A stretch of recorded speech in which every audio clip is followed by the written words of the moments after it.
Well, welcome to Module 5 of the Paraeducator training course. In this module, we're going to talk a lot about workplace soft skills and effective listening.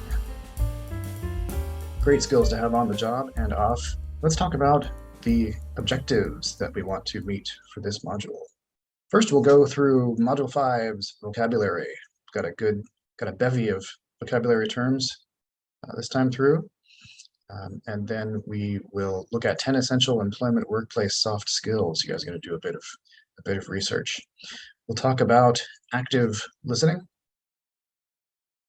And I will present the child developmental level assignment. If you look on Canvas in the Week 5 module, it should already be there and available for you. And hopefully we'll have a little bit of time to do some ESSA test prep.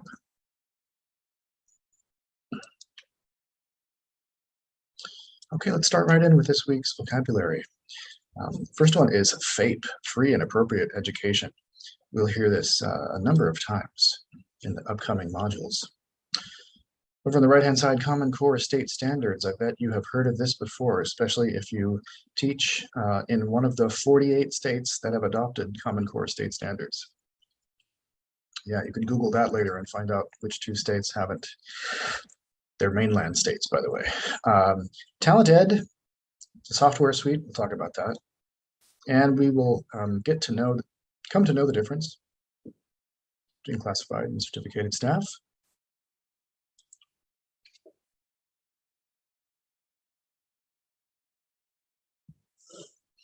Okay, FAPE, free and appropriate education, has come to us thanks to IDEA, the Individuals with Disabilities Education Act.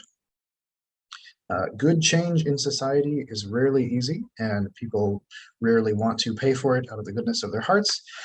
That's the human condition. So sometimes we have to enact laws to make things fair for people.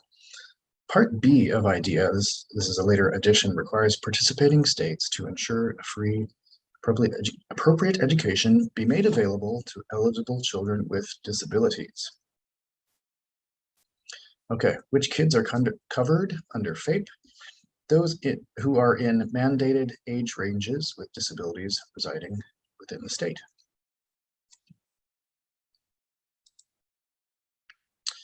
Common Core state standards. Folks, when I was in graduate school, this was just coming out. CCSS was drafted, come up with by experts and teachers from across the country, and they are designed to ensure students are prepared for today's entry-level careers or freshman-level college courses or workforce training programs. The Common Core focuses on developing the critical thinking, problem-solving, and analytical skills students will need to be successful. Okay, so that's the commercial for Common Core state standards. CCSS is what we got when we replaced NCLB, No Child Left Behind. Criticisms of NCLB included the idea that teachers had to teach to tests rather than teach their students' readiness. So CCSS focuses more heavily on readiness. All right, Talent Ed. Folks, just a heck of a lot of school campuses in California use Talent Ed. It's a suite of software, as I mentioned before. It's used for storing records, for doing different administrative tasks. Talent Ed is meant to improve observation, supervision, and evaluation processes with a solution that adapts to individual school, board, and district needs. Okay. Bit of a commercial for Talent Ed there. It aligns with state, local, or provincial requirements if you're in Canada. It facilitates collaboration between teachers, principals, and staff. So if you have students in your class, and you ought to have students who have IEPs, that information will be stored in Talent Ed. All right. The Fair Labor Standards Act gives us these two classifications, classified and unclassified. Classified workers are paid hourly, usually, with the FLSA, Fair Labor Standards Act, setting standards on the minimum hourly wage and the overtime rate of 1.5 times the hourly rate if the employee works more than 40 hours per week, or more than 8 hours in one day. That's important to note. Certificated employees. If you are a certificated employee of a school district, you've got to have a teaching, counseling, or nursing certificate, as the name implies. Classified employees do not. Okay. Now we're talking about a set of essential workplace skills, including everything in the list on the left. We're going to get to know a number of these skills better in this module.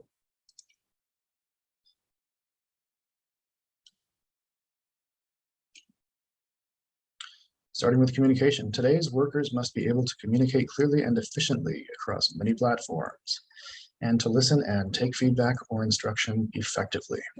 Okay, so when we say many platforms, it's sort of another way of saying many media sometimes, because you might need to answer phone calls from your classroom teacher, emails, texts, simple message or other messaging services. You can send messages through Canvas, through Talent Ed, lots of different things. And so we may, as paras, we may be called upon to communicate in any of those contexts.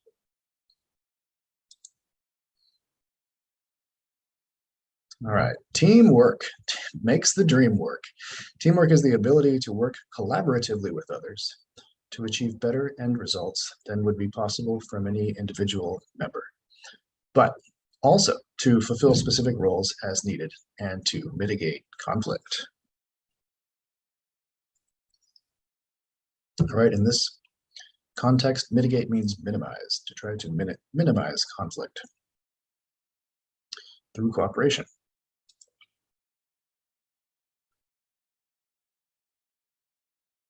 All right, critical thinking.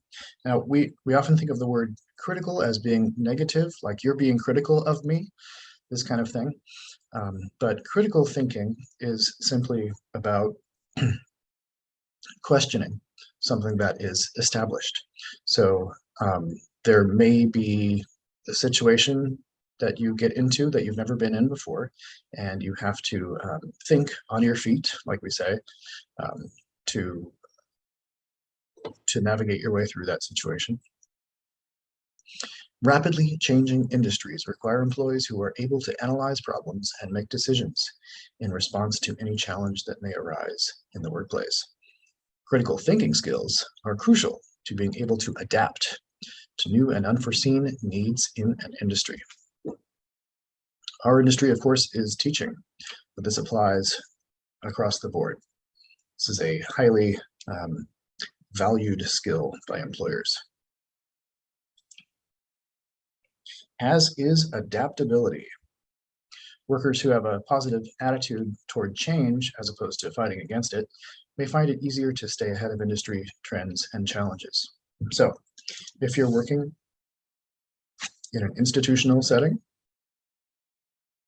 i.e. a school, there will be changes every year, sometimes every semester, every month, that come from the administration, and you may or may not be a fan of these changes. Computer technology changes, different policies change. Your students may change. You may be assigned to a completely different set of students at some point. So we have to be adaptable and resilient, able to cope with these things. Agility would be another way to put this.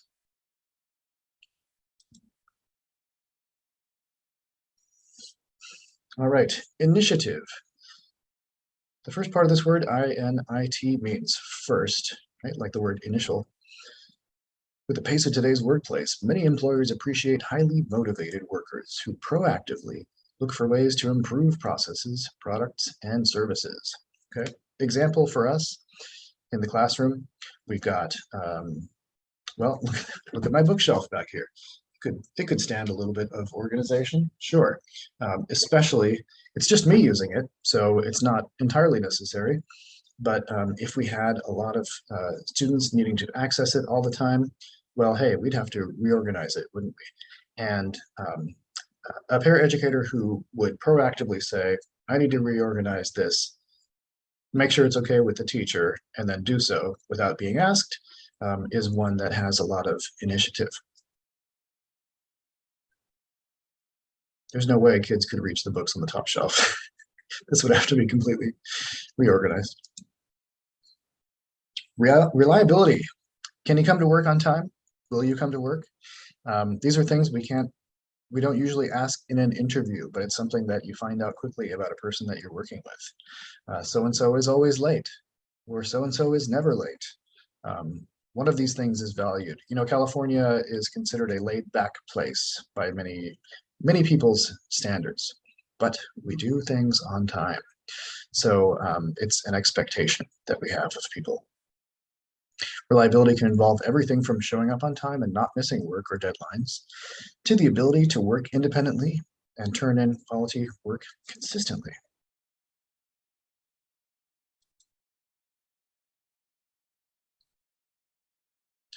All right, how about some ongoing learning and development?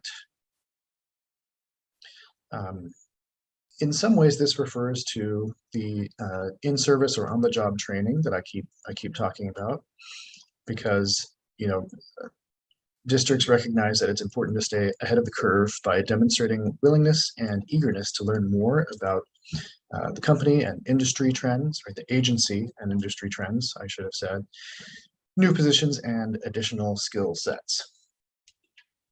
So in a school setting, it's usually called PD, professional development, and it's something that's encouraged by just about every agency I've ever been connected with. And yeah, it's something that you will have the opportunity to do as a para. Leadership. All right, so we have seen on EdJoin that when you are initially hired as a paraeducator, you're probably going to be in a classification ending in the number 1, something like that. Later, as you gain experience and knowledge, you may move into one that has the number 2 or 3 or 4 after it.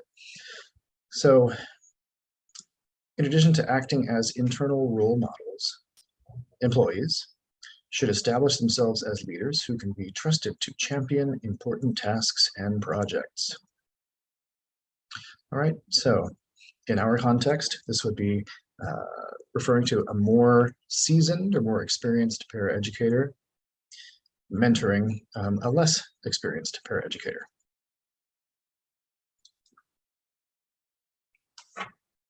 Are you an organized person?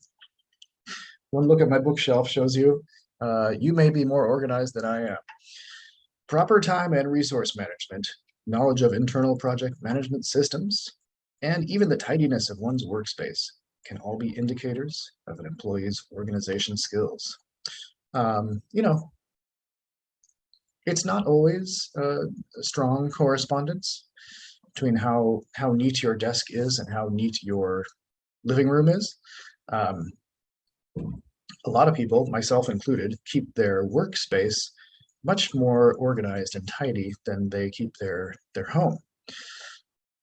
But employers usually see this as connected. So if we keep ourselves tidy at work, it's sort of assumed that we keep ourselves tidy at home, and the opposite is true as well. Organization.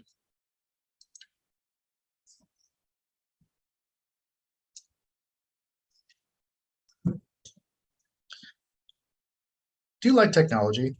If not, you're probably not enjoying this course. As far as tech goes, we want to develop and exhibit a deeper understanding of ways in which new technologies may be able to help improve performance, efficiency, and communication.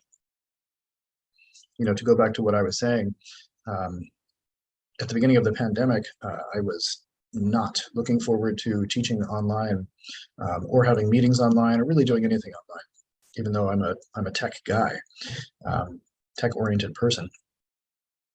And As the days and months went on and I was continually teaching in this medium and interacting with others in this medium, my boss, my coworkers, everybody, I grew to like it quite a bit. And, you know, I'd like to say I was the first person in my department to suggest we do things on Zoom, but I wasn't. I'm not always an early adopter, but, you know, all of us kind of were dragged into this situation together, and we all had to adapt to using new technologies together. So, you know, the question becomes, how quickly can we do that? Are we an early adopter, like I was not with Zoom, or are we a slow adopter? All right, folks, we have on Canvas an assignment entitled 10 Essential Workplace Skills. This should be in the Week 5 module.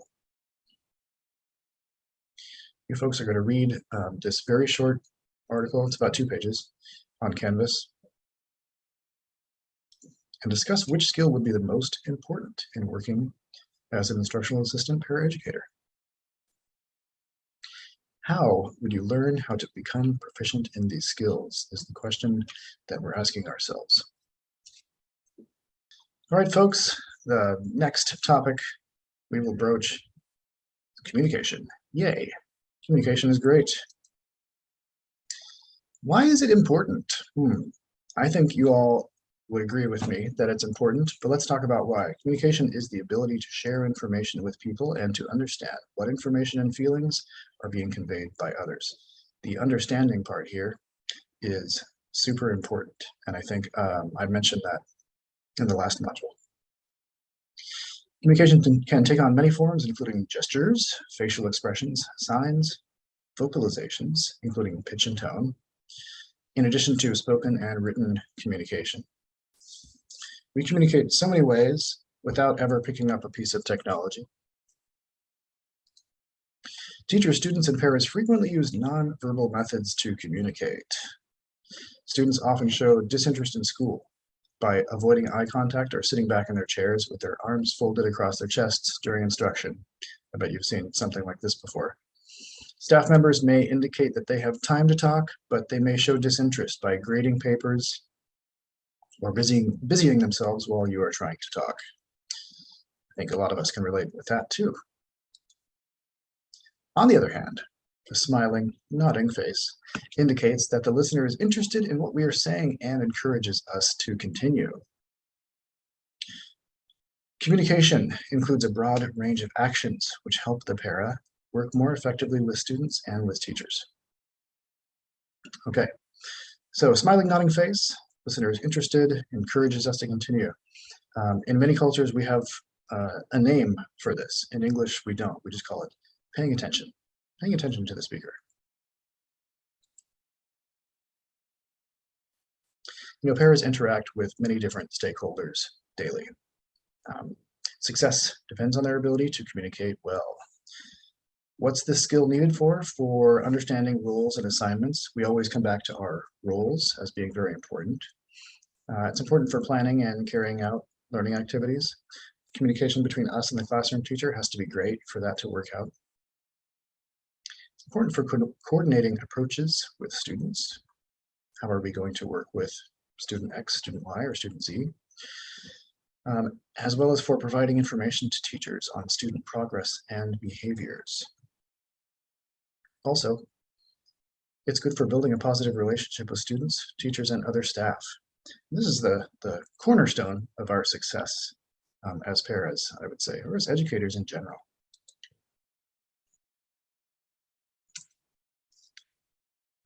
Paras should work to establish good rapport, good relationship, and regular communication with the supervising teacher and students. This rapport and communication is especially important when difficulties arise.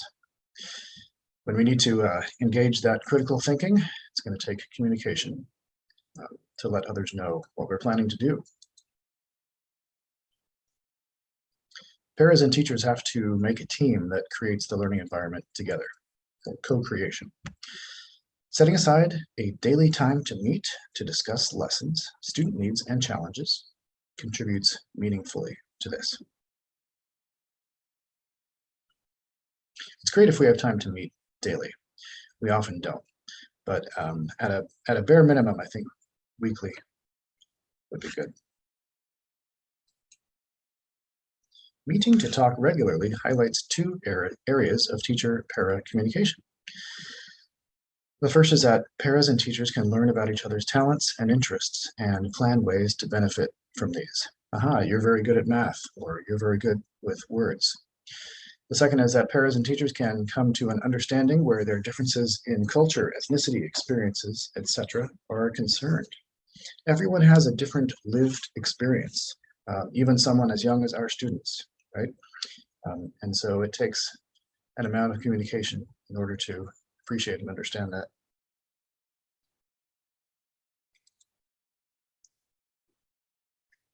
The para and the teacher need to work together to establish and build upon trust. In the case of special education, the teacher, the para, and the supervising SPED teacher need to all participate in this. As the implementers of educational plans, the paraeducators are responsible for carrying out instruction and observing student successes and challenges and communicating these to teachers. So we can see how communication is super important right here.